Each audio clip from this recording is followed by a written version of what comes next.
réussir ce pari de la mobilisation en informant suffisamment tôt tous ceux qui doivent se rendre à cette mobilisation du F24 ou de la plateforme F24 pour permettre d'avoir surtout beaucoup de monde au niveau de la place à la nation. Pourquoi est-ce qu'il y a un retard dans la notification de l'autorisation de l'autorité administrative pour pouvoir organiser cette manifestation? Ça, c'est peut-être du ressort de l'autorité administrative, à savoir le préfet et le sous-préfet également, puisqu'on le sait, quand il y a une autorisation de manifestation, il y a obligation, notamment selon les communes ou selon les endroits où cette manifestation doit se tenir, il y a obligation aux sapeurs-pompiers, à la brigade des sapeurs-pompiers, il y a une ampliation à la gendarmerie, il y a une ampliation à la police ou au commissaire central, selon un peu la localité, pour permettre justement que ces différents services de l'État puissent prendre les mesures nécessaires pour pouvoir accompagner la manifestation, notamment en la sécurisant, en plus de la sécurisation de la manifestation qui incombe aussi aux organisateurs. Pourquoi est-ce qu'il y a un retard? On ne peut pas tout de suite apporter une réponse, mais ce qui est sûr, c'est que le F24 a annoncé une conférence de presse ce matin à 10h. Ce sera peut-être avant qu'on pourra voir s'il y aura autorisation ou non. Mais ce qui est important dans ce cas de figure ou dans cette situation, c'est que l'autorité puisse accorder ce droit de manifester au F24. Pour une raison que je trouve assez simple, le F24 représente également les forces vives de la nation, puisqu'on y voit pratiquement tous les partis politiques de l'opposition, mais pas seulement. Il y a la société civile, il y a des mouvements citoyens, il y a d'autres qui se retrouvent autour du F24. Autant permettre à ces gens de pouvoir faire et tenir leur manifestation, et ça permettra également de jauger les forces en présence au plan politique, puisque tout tourne autour de la politique, malheureusement, au Sénégal. S'il y a une forte mobilisation du F24, peut-être que le régime en face se posera des questions.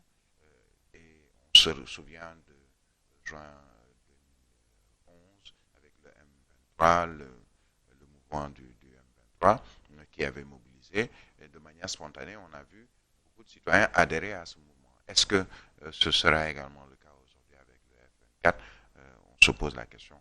L'essentiel, c'est de ne pas ajouter à la tension, puisqu'il y a une tension latente depuis un certain temps, surtout entre hommes politiques. Il y a également sur le plan social avec ce qui se passe dans les villages de Gore et alentour. Autant permettre cette manifestation, l'encadrer de manière officielle, mais surtout que les gens puissent aller manifester si ils le désirent de manière pacifique, puisque c'est plus ce mot qui va importer aujourd'hui, c'est de pacifier l'espace politique, l'espace public, et d'arriver à leur fin pour ceux qui sont dans le F24. Bien entendu, Tchallaloum, avec donc une information de taille dans le sport du Sénégal, surtout le football. Vous l'avez vu, les Lionceaux, avant-hier on en parlait, Tchallaloum, qui ont réussi à faire l'exploit et à se qualifier en demi-finale de la Coupe du Monde, de la Coupe d'Afrique des Nations des moins de 17 ans. Mais bien entendu, donc, se qualifier en Coupe du Monde, puisqu'ils sont qualifiés en demi-finale. Donc, c'est synonyme de qualification au mondial de la catégorie des moins de 17 ans. Ces Lionceaux donc connaissent désormais leur adversaire. Après donc l'Afrique du Sud en quart de finale, les Lionceaux vont affronter le Burkina Faso. Ce sera donc les Bafana qui feront face aux Lions. On se rappelle Tchallaloum en 2021 au niveau donc du Cameroun avec la Coupe d'Afrique des Nations. En tout cas, l'équipe nationale A, le Sénégal avait battu le Burkina Faso, en tout cas sur le score de 3-1. On espère cette fois-ci que en tout cas, l'histoire se répète une bonne fois pour toutes pour le bonheur du Sénégal en tant que tel. Tchallaloum. Bonne chance à eux.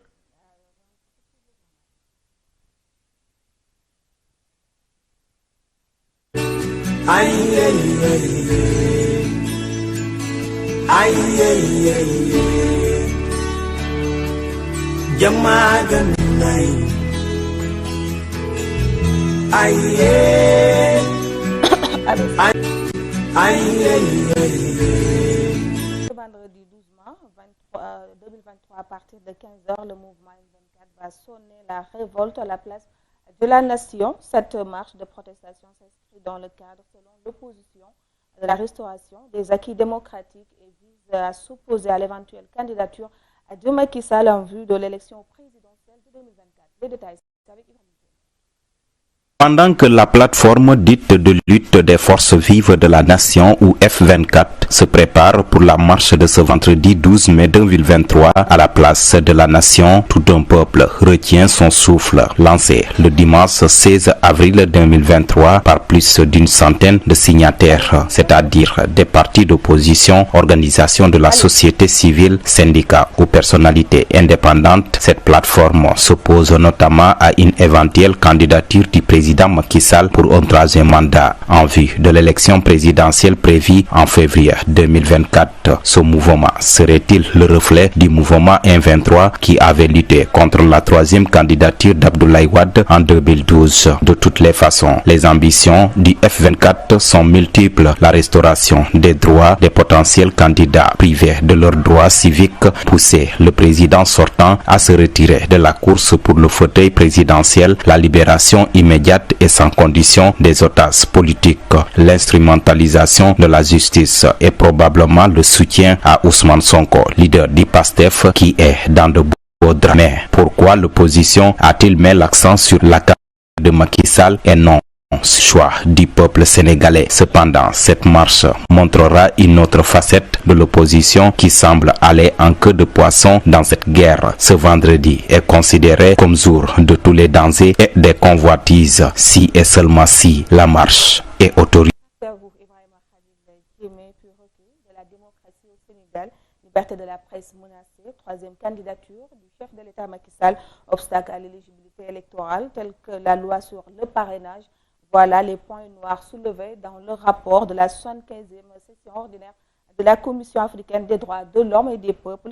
Ce rapport, constitué au total de 48 pages, met également en lumière les manœuvres politiques critiquées du régime actuel ainsi que l'impact des ressources naturelles sur le pouvoir politique. Ramotessar.